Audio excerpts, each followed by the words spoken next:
நான் கொஞ்சம் வைக்கிறேன். எனக்கு எது இல்லைனாலும் பரவாயில்ல.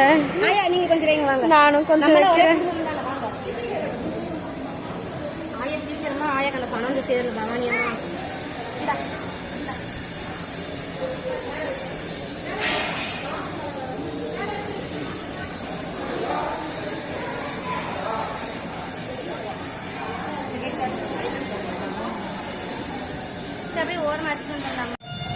சாமி கூப்பிட்டு கிளம்பியாச்சு. ரோட்டுக்கு வந்தாச்சு. கார் பிடிக்கலாமா இல்லை ஆட்டோ பிடிக்கலாமான்னு கன்ஃபியூஸ்லயே அப்படியே விட்டாங்கம்மா. போயிடும், நடந்துக்கிட்டே போயிடும். சாரி எப்படி இருக்கு? ஹாய் சொல்லு பாமா. ஹாய் சொல்லு. ஹாய் சொல்லு. எனக்கு மட்டும்தான் இந்த ஊர்ல வெந்து ஒழுகுது.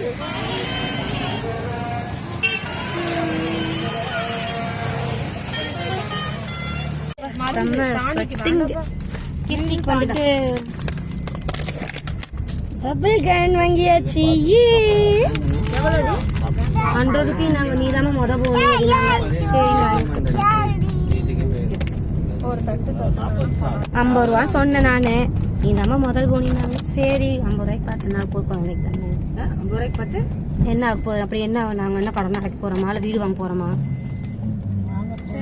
வாங்குவோம். அந்த 50 ரூபா வச்சு பண்ண முடியுமா? எங்கள் அம்மாவையும் பிரியாவை வச்சுக்கிட்டு எங்கே வெளியில் போனாலும் என் பையனுக்கே வந்துட்டு நான் ஒரு பொம்மை கூட வாங்கி தர முடியாது. ஏன்னா அவங்க வந்துட்டு கரெக்டாக பொருளுக்கேற்ற விலை இருக்கான்னு தான் பார்ப்பாங்க. ஆனால் நானும் பார்ப்பேன் தான், சம்டைம் பார்க்க மாட்டேன். அவன் கேட்டு அழுதானா சரி அழுகிறானே சரி பரவாயில்ல அப்படின்ட்டு வாங்கி கொடுத்துருவேன்.